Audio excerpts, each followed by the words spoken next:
We basically see students going around shops getting material from so and so coaching center, so and so institute, so and so publication. So you mean to say this doubling up and multiplying of information is unnecessary?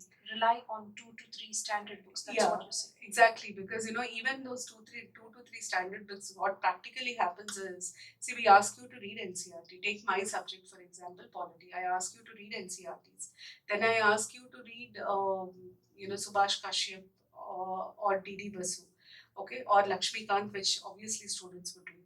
So when I'm asking you to read about this is nearly 6 of NCRT books and 2 3 textbooks, 9 10 books for polity. First time you read all the 9 10 books, do you think every time you revise, you will read all the 9 10 books?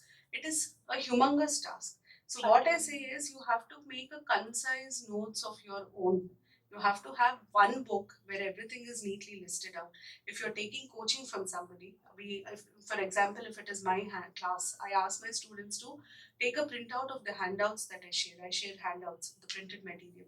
Then I ask them to add up whatever is they find extra in any of the books there itself, to write it there in point form and keep it there. Whenever there is a current update, also you keep adding in the same notebook.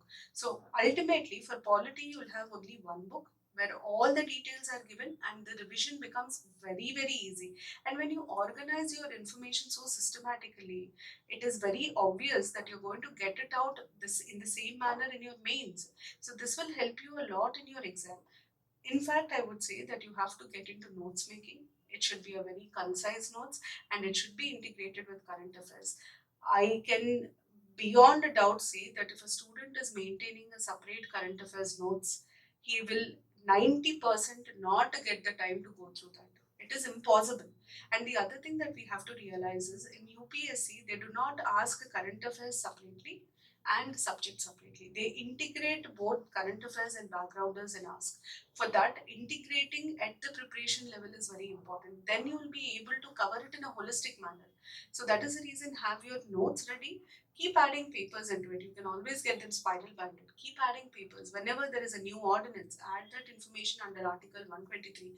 Whenever there is a joint sitting or something held in Parliament, or a judicial a judgment by the court on a fundamental right, add it near the fundamental right where you have all the notes, so that tomorrow, even if they ask, you will be able to give the latest update with regard to that, and that is where you score more than others.